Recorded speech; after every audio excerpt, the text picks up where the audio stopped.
I went over there to the place I've been sleeping pretty much the whole time I've been here. I mean, I've slept at this garbage can. I'm right by that garbage can right now. Like 3 times, but I got caught there. Not caught. Yeah, I got caught there. Let's just call it what it is. The cleaning crew was throwing trash out and saw me there. I don't like that. And then there's another little alcove I sleep at, and that guy he goes there, I guess, every morning at 5 o'clock. The 2 times I've been there he was, the bell's on, 5 o'clock in the morning. And both times he assured me, it's all good, dog, yeah. But, yeah, okay. It's one thing, I guess so, because he's not opening the place up, he's just going there and checking on something. He wants to check on his business at 5 o'clock in the morning. But, I guess he opens at 10 or 11, and he comes back to open up, and I haven't left anything there. But that's a problem too, because somebody else could come by and do something. You know what I mean? You've been seen there, and then he's the only person you've seen there, and then somebody else comes by and does some damage. Don't worry about stuff like that, and you get the blame, But yeah, that place I've been sleeping, the gate was closed when I went by tonight. It wasn't locked. It was just they had it closed. Usually it was wide open. I think they closed it. The only reason it was closed is because they're having some kind of activity. It's like a little park. I think they might have had some kids in there today having a little activity, and they closed the gate.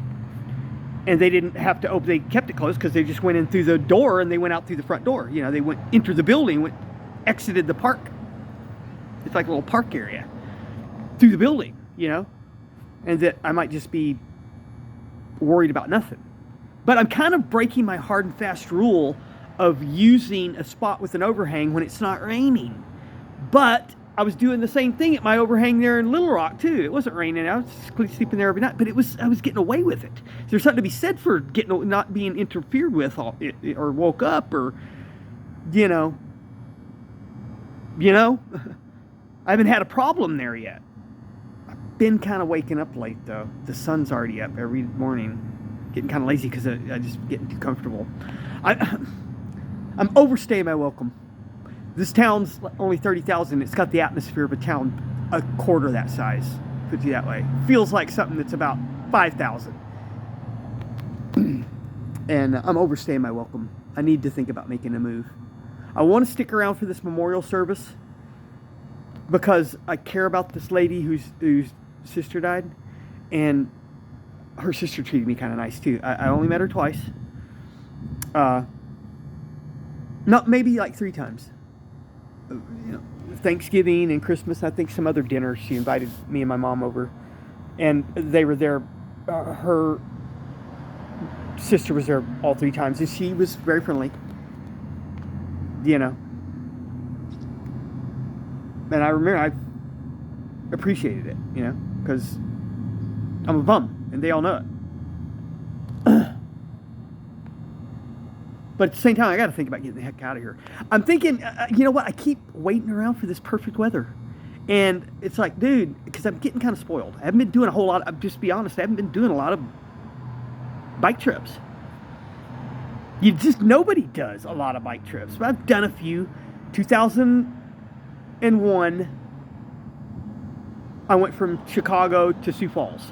And I'm thinking about that one. I got my ass kicked by the weather on that one.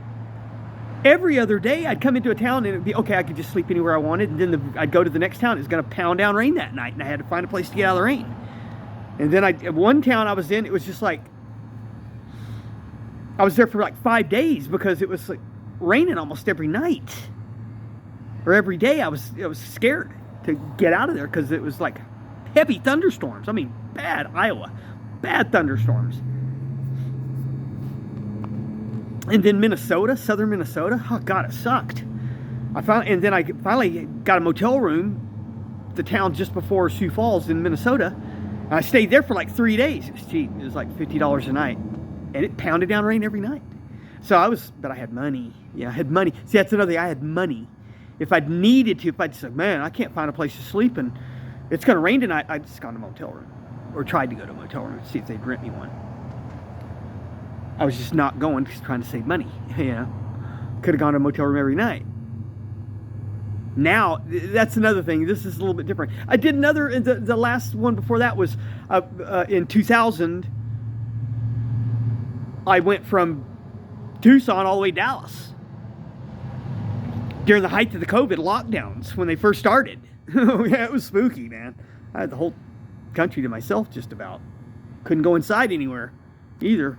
Had to sit out on the, all the dining rooms and everything were closed. It sucked. And then I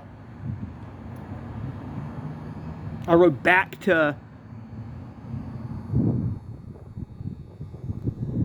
I think it's hard to remember. I think I went from Dallas back to Midland, Texas, and then from Midland back, and stayed there for the winter, and then went from Midland back to Dallas, and then went back to Chicago. But that's it. But all those times I kind of had money. I kind of had a little bit of money in my pocket. I ain't got shit this time. Nothing. I got like 30 bucks in my pocket. That's not nothing, but it might as well be. I'm going to have to be trying to dodge bad weather. I'm going to have to find a place to camp every night, just about. That every other night, it's not going to be good. I'm going to get pinned down by the weather in towns I haven't been to before. And I'm going to have to try to panhandle money in places I've never tried to panhandle before. In bad weather, it could be a disaster. I could find myself tucked underneath something like that only. Unable to lay down and go to sleep because it's just getting wet. I have to like sit up because the ground's getting wet. It can get bad. I've had bad times.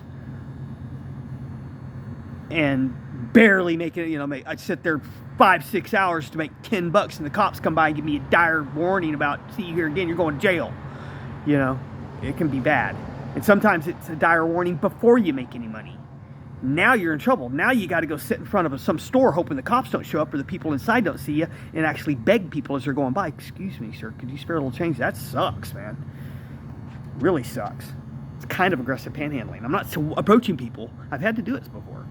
But I'll just sit down looking all meek and humble off to the side away where they can ignore me if they want.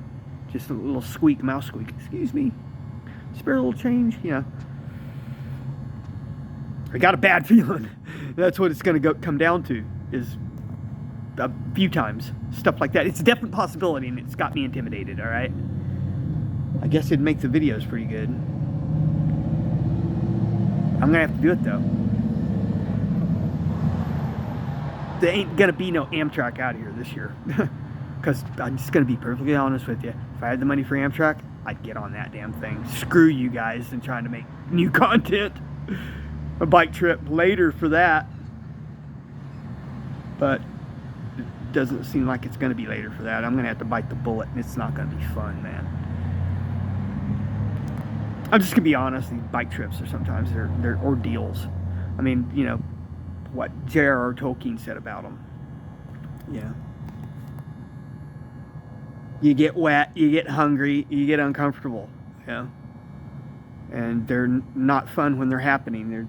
They're kind of cool when you're reminiscing about them. Boy, that was tough. I was getting wet and cold and hungry. Cops give me a hard time.